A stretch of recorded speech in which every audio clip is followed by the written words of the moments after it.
Et je vais donc appeler maintenant un duo féminin qui est heureux, auquel je vais donner un temps de parole d'une seule personne, n'est-ce pas? Ou tout au moins un temps de parole qui ne sera pas trop long, je vous en prie, mesdames. Madame Céline Frakowiak, qui est chef de bureau à la réglementation générale de la commande publique, et Dieu sait que nous avons déjà aujourd'hui parlé de la commande publique, c'est un des lieux intéressants, importants pour l'avenir de la médiation, et Madame Jocelyne Amouroux, qui est sous-directrice, droit privé et droit pénal, mais l'exemple du droit privé est important pour le droit public, n'est-ce pas, à la direction des affaires juridiques des ministères économiques et financiers. Mesdames, dans l'ordre que vous désirez, je vous donne la parole. Merci. Alors effectivement, les propos que tous mes prédécesseurs à ce micro ont tenus ce matin démontrent à l'envi que les modes alternatifs de règlement des litiges contribuent indéniablement, répondent indéniablement à une vraie demande sociale, mais contribuent également finalement à la régulation d'une demande de justice croissante sous différentes formes. Ça, les présidents de juridiction, président Cancé et le président Tada l'ont démontré à l'envi aujourd'hui. Et finalement, la commande publique n'y fait pas exception, qui plus est dans un contexte économique aujourd'hui de fortes contraintes budgétaires, qui lui aussi est propice à une certaine judiciarisation des relations contractuelles. Sans vouloir traiter ce sujet sous un prisme exclusivement contentieux, au contraire, on peut quand même noter dans ce type de contentieux une réelle inflation qui touche aussi bien les tribunaux administratifs que les cours administratives d'appel. Dans les premiers, on observera que le contentieux de la commande publique a augmenté pour l'année 2015 de plus de 3%. Dans les secondes, l'augmentation était encore plus significative puisqu'elle atteignait quasiment les 15%. Alors certes, on peut, au cours de l'année 2016, revenir à de plus justes proportions, puisque cette évolution a été quelque peu tempérée dans la majorité des juridictions administratives. Pour autant, on conçoit bien, ne serait-ce que sous ce prisme, tout l'intérêt qui peut s'attacher, également dans la matière de la commande publique comme dans d'autres, au développement de solutions amiables de règlement des différends, parce qu'ils offrent aux parties tout à la fois une alternative préventive à la procédure juridictionnelle et surtout un mode de traitement parfois, bien souvent en réalité, plus adapté, essentiellement compte tenu des délais, voire des compétences spécifiques que peuvent nécessiter certains dossiers. Alors la commande publique apparaît certes parfois comme un terrain un peu aride, et pourtant c'est quand même une des terres d'élection finalement des modes de règlement alternatifs du conflit, même si peut-être certains d'entre vous d'ailleurs le regrettent, même si on peut constater qu'elle demeure encore plutôt sous-exploitée. Les parties au contrat disposent effectivement d'une boîte à outils relativement diversifiée en la matière, de la transaction entre les parties seules jusqu'à la médiation-conciliation, en passant par l'arbitrage qui, toutefois cette fois, repose sur l'intervention d'un tiers.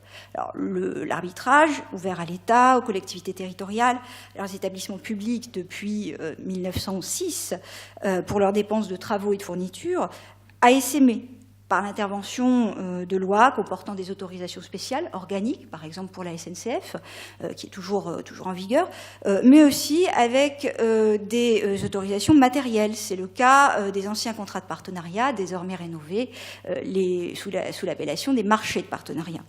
Et pour autant, l'arbitrage n'occupe qu'une place relativement marginale dans ces modes de règlement alternatifs des litiges de commande publique. En revanche, ce n'est pas du tout le cas de la médiation, qui constitue au contraire une pratique qui est bien ancrée dans les mœurs des parties contractantes. Et elle est en effet ordinairement pratiquée dans bon nombre de contrats complexes, essentiellement les contrats de concession et les marchés de partenariat, pour lesquels les parties n'hésitent pas à inclure ab initio une clause prévoyant la médiation, un règlement amiable avant toute démarche contentieuse dans leur contrat, à peine d'irrecevabilité de tout recours contentieux. C'est particulièrement intéressant pour les parties parce que ce sont des contrats qui sont d'un montant très significatif, à fort enjeu, et c'est notamment le cas dans les gros contrats d'infrastructure, qu'ils soient, en général, passés par l'État. Pour les marchés publics, indépendamment du mécanisme de quasi-rapport qu'on connaît, qui est prévu par les différents CCAG, auxquels les parties ont souvent coutume de se référer, pour les marchés publics, la pratique est un peu plus institutionnalisée, puisqu'elle repose en fait sur l'existence d'un comité national et de comités interrégionaux de conciliation et de règlement amiable des litiges, qu'on appelle les CCRA, et qui contribue, en fait, depuis plus d'un siècle, c'est dire si le sujet de la médiation est quand même ancien, et qui contribue donc depuis plus d'un siècle au règlement de bon nombre de litiges, cette fois-ci exclusivement au stade de l'exécution des marchés publics. Alors, ces comités sont nés en 1907 et ils ont pour mission de rechercher des éléments de droit, de fait, en vue d'une solution amiable et équitable. Et c'est bien là, cette notion d'équité, qui fait tout l'intérêt de ces CCRA, cette faculté de porter une appréciation en équité qui constitue aux yeux des parties bien souvent un avantage déterminant pour y recourir. Alors, avantage déterminant que le Conseil d'État avait déjà eu l'occasion de relever dans son rapport relatif au recours administratif préalable obligatoire de 2008, puisque tout cela était de nature, selon lui, à favoriser une gestion plus souple, plus efficace des relations entre la puissance publique et son co-contractant. Alors, leur saisine, toutefois, n'est pas obligatoire. Leurs avis, également, ne sont pas contraignants, ne s'imposent pas aux parties et pas davantage au juge administratif, ce qui est heureux, parce que finalement, il saurait en aller autrement, sauf à méconnaître le droit des parties au recours. Donc, de ce fait, l'articulation entre la médiation et le droit au recours, tout ça coexiste en bonne intelligence. Mais pour autant, il faut quand même reconnaître que la saisine d'un CCRA ne manque pas d'atouts en la matière, puisque ces caractéristiques peuvent faire d'elle une alternative assez séduisante à la saisine d'un juge. Pourquoi ? Parce que cette saisine, a priori, est rapide. L'avis du CCRA, normalement, doit intervenir dans les 6 mois de la saisine. Donc, on sait que dans la réalité, il peut y avoir des prolongations, nul n'est parfait, mais en général, la formule marche. Elle est également souple parce que le formalisme y est peu développé. Elle est également peu onéreuse, en tout cas pour les parties, puisque les indemnités, les vacations des membres sont prises en charge par l'État. Alors, ces CCRA se sont peu à peu imposés dans le paysage de la commande publique comme des entités à part entière. Cette pratique, néanmoins, peut encore apparaître comme relativement sous-développée, sous-exploitée. Ces comités, de façon relativement stable, rendent environ 180 avis par an, ce qui, ne serait-ce que rapporté au nombre d'instances contentieuses pendantes en matière de commande publique, peut apparaître comme un bilan quantitatif quelque peu modeste. Et pourtant, qualitativement, le potentiel est bien là, puisque ces avis sont suivis dans près de 75% des cas. Alors, prétendre que l'administration serait donc systématiquement, automatiquement rétive au principe du règlement amiable dans les marchés publics et cultiverait donc un prisme essentiellement juridictionnel serait quand même assez caricatural. Elle ne l'est pas plus dans ce domaine que dans d'autres, et on peut encore s'interroger néanmoins sur les marges de progression que nous pouvons avoir dans le domaine de la médiation dans la commande publique. Il y a ici peut-être encore des choses à faire, notamment donc, dans le secteur de la commande publique. La médiation a récemment pu connaître un certain renouveau ces dernières années, renouveau qui, néanmoins, mérite encore d'être valorisé davantage. Les modes de règlement alternatifs des litiges en matière de commande publique, plus particulièrement en matière de marché public, comptent désormais, en fait, depuis 2012, un nouvel acteur créé au sein du ministère de l'économie et des finances. Alors, il faut dire que les administrations économiques et financières ne manquent pas d'expérience et pas d'inventivité en la matière, la médiation s'imposant en fait de plus en plus comme un mode de régulation de l'économie. Depuis 10 ans, elles ont déployé pas moins de 3 dispositifs de médiation sectoriels et finalement, le médiateur des marchés publics, créé en 2012, n'est que le dernier né de la série.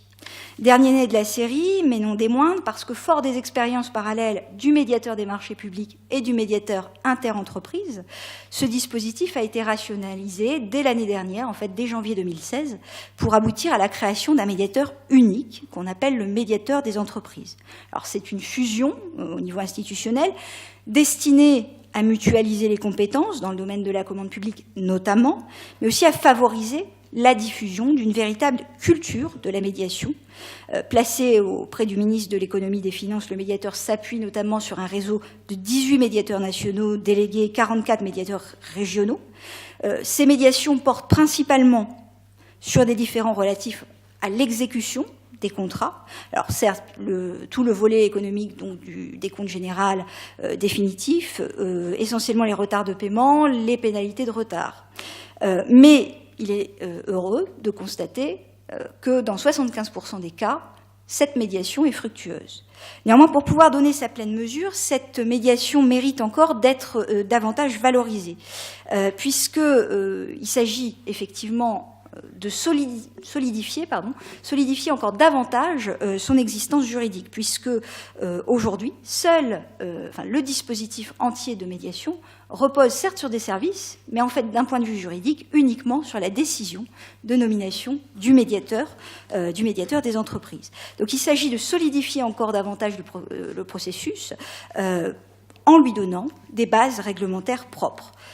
Outre donc qu'elle contribue à garantir sa sécurité juridique, cette démarche, qui n'aurait pas vocation à rigidifier davantage, au contraire, les modalités de la médiation, qui ne perdraient pas en souplesse, devrait aussi permettre de conférer à l'institution davantage de visibilité pour les parties prenantes et les acteurs qui seraient susceptibles d'y reconnaître. Peut-être, pourquoi pas également, permettre une meilleure articulation, voire une articulation tout court, entre d'un côté le volet médiation dans la commande publique, mais aussi le volet CCRA plus classique.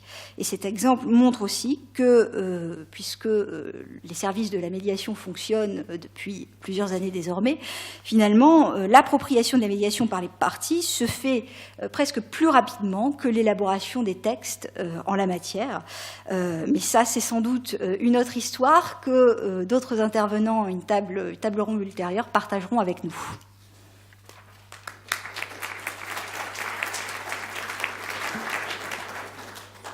Merci, Madame. Sur ce sujet qui possède un intérêt économique indéniable et important dans notre société, vous avez montré un peu paradoxalement que les procédures sont anciennes, puisque cela remonte à 110 ans, n'est-ce pas? Et qu'en même temps, il y a toujours une certaine réticence, dans certains domaines tout au moins, à les appliquer. Alors combien faudra-t-il de siècles pour que ces médiations deviennent la règle générale pour la solution des litiges? Peut-être aurons-nous, Madame, la réponse avec vous. Je vous donne la parole. Merci, Monsieur le professeur. Vous annonciez à l'instant un duo. Vous aviez tout à fait raison, puisque après le magistrat administratif, vous allez avoir le magistrat judiciaire. Puisqu'on m'a demandé, et j'ai pour mission de vous parler... Pardonnez-moi, la fonction n'était pas marquée sur votre titre. C'est pour ça que je rebondis sur votre présentation qui était amusante du duo. Mais ma mission d'aujourd'hui, effectivement, est de vous, au titre des retours d'expérience, de vous parler dans un univers de publiciste, de l'expérience qui est celle de l'agent judiciaire de l'État dans le traitement des contentieux judiciaires dont il a la charge. On pourrait penser en effet que l'administration, bien armée pour affronter le contentieux, Monsieur le Président Kenseth disait à l'instant, l'administration a pour elle le temps, et le temps lui est favorable, et on pourrait penser que ce faisant, l'administration pourrait être possiblement un peu rétive à envisager des démarches de règlement amiables des litiges. Néanmoins, je dirais que dans sa fonction interministérielle, l'agent judiciaire de l'État que je représente, au sein de la direction des affaires juridiques du ministère de l'économie et des finances, où il est positionné, fait assez quotidiennement, aux côtés de la plupart des ministères, la démonstration que, au contraire, et néanmoins, l'administration n'est pas sans talent et sans savoir-faire ni ambition en matière de règlement amiable des litiges, alors pour nous, pour de litiges noués judiciairement. L'agent judiciaire de l'État fait ainsi fréquemment, non pas appel à la médiation, mais fait appel à la voie transactionnelle et passe un certain nombre de transactions pour mettre fin à des litiges qui sont noués devant lui dans des contentieux dont il a la charge. Au terme de l'article 2044 et suivant du Code civil, comme vous le savez, la transaction est un contrat par lequel les parties acceptent de terminer une contestation née ou à naître par la voie d'un protocole transactionnel qui est formalisé et qui aura entre elles autorité de la chose jugée. Nous y sommes encouragés par des textes, la loi, j'en parlerai dans un petit moment, une circulaire que vous rappeliez, Madame, ce matin, de 2011, du Premier ministre, qui précise que la recherche d'une solution amiable pouvant conduire à la conclusion d'une transaction doit être envisagée dans tous les cas où elle permet d'éviter un contentieux inutile et coûteux, tant pour l'administration que pour les personnes intéressées. Et cette même circulaire dit que, et rappelle, je trouve ça effectivement important, que l'administration s'honore même lorsque finalement la créance d'un citoyen n'est pas contestable, à entrer rapidement dans la voie transactionnelle sans obliger ce citoyen, ce particulier, à saisir un juge pour faire reconnaître sa créance. Il faut dire que la transaction a beaucoup d'intérêt. Nous avons parlé ce matin, et Madame la Présidente a rappelé ce matin l'importance du rapport au temps en matière juridictionnelle ou contentieuse ou pré-contentieuse. C'est bien aussi effectivement de cela qu'il est question, en ce sens que la transaction et le recours à la transaction, bien évidemment, souvent, est un accélérateur du règlement des litiges. Elle permet en ça aussi de répondre et de trouver une solution favorable à un certain encombrement des juridictions. Et on rappelait ce matin, effectivement, qu'en matière de droit privé en particulier, la notion de contentieux de masse nous est connue. Et que tout ce qui peut participer du désencombrement ou d'un autre mode de solution du litige est à retenir avec beaucoup d'intérêt. Elle participe, cette transaction, d'une certaine idée de l'efficacité administrative, peut permettre aussi, avec un objectif de bonne gestion des deniers publics, de minimiser des coûts dans un certain nombre de cas. Et j'ajouterais que finalement, elle a aussi, puisque nous avons parlé ce matin, d'une bonne partie de la journée pendant nos travaux, de philosophie aussi, de ce que l'on recherche et de ce qui nous anime quand vous faites de la médiation, quand nous faisons de la transaction, eh bien je dirais que d'un point de vue un peu philosophique, la transaction porte en elle une vision finalement plus consensuelle que strictement conflictuelle, qui participe d'une certaine image moderne et plutôt positive que peut avoir aussi l'administration. Alors l'agent judiciaire de l'État, quant à lui, évidemment trouve un terrain de prédilection pour la voie transactionnelle par la loi, et la loi l'y invite dans le règlement de tout ce qui tourne autour des accidents de la circulation et des dommages corporels ou matériels dont ils sont la cause. Mais par ailleurs, l'agent judiciaire a recours, c'est important que vous l'ayez à l'esprit, à ce mode de règlement qu'est la transaction dans un certain nombre d'autres contentieux, notamment des contentieux récurrents, de masse, entre guillemets, dans lesquels, effectivement, aucune question juridique épineuse et délicate ne se pose. En matière d'accident de la circulation, effectivement, lorsqu'une instance a été initiée et que les parties s'entendent pour solutionner le litige par voie de transaction, La compétence pour mener cette transaction dans ces contentieux relève exclusivement de l'agent judiciaire de l'État qui, vous le savez peut-être, tire de la loi un mandat légal d'ordre public qui fait qu'il est le seul à pouvoir mener la transaction, la signer pour mettre fin au litige dont il est question.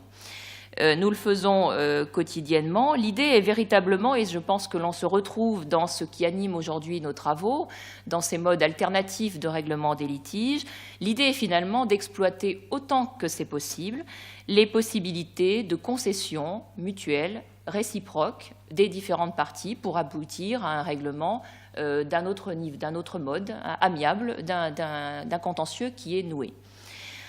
En matière d'accident de la circulation, l'agent judiciaire a recours à donc la voie transactionnelle aussi bien dans les dossiers en demande qu'en défense. La loi, en l'occurrence la loi Badinter, l'invite très précisément à le faire en disant qu'il est en cela, en matière de contentieux en défense, finalement assimilé au titre de l'obligation d'une offre d'indemnité aux assurances.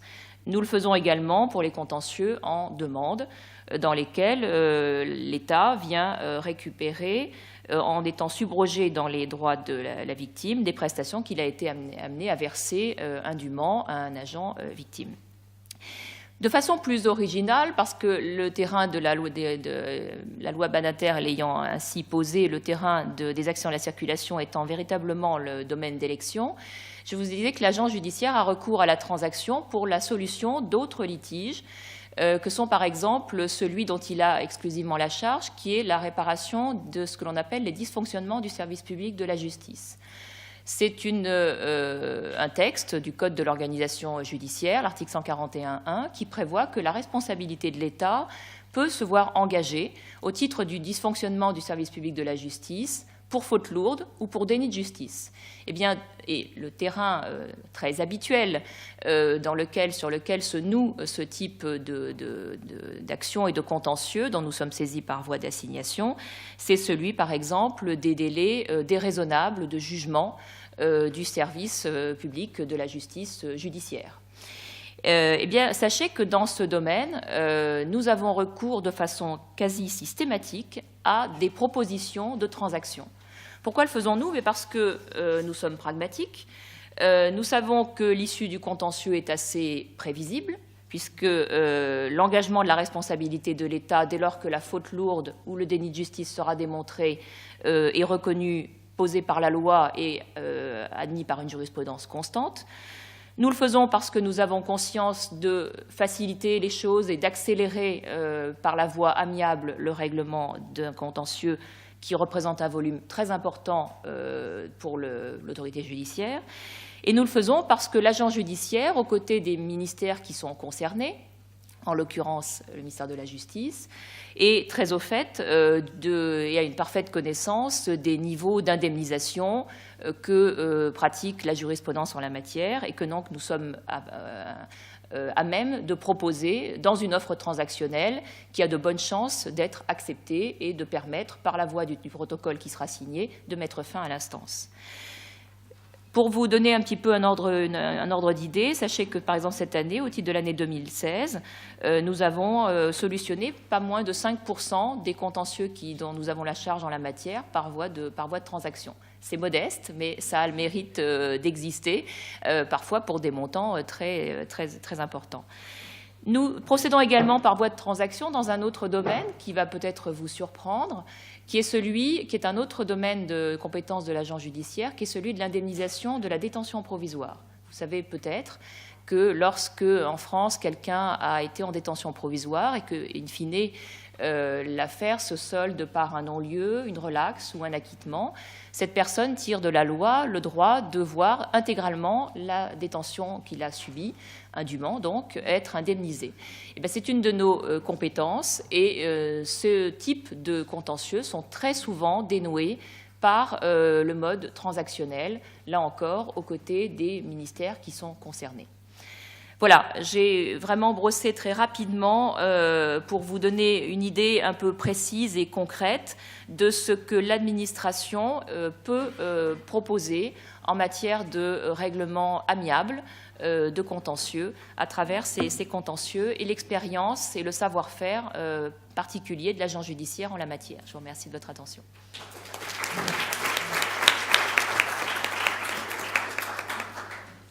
Je vous remercie, Madame, du caractère synthétique de votre propos et de l'exemple que donne le droit privé au droit public pour les perspectives d'avenir par quelqu'un qui, au premier chef, les manie en tant que représentant la justice et agent Judiciaire de l'État. Agent judiciaire de l'État. Voilà.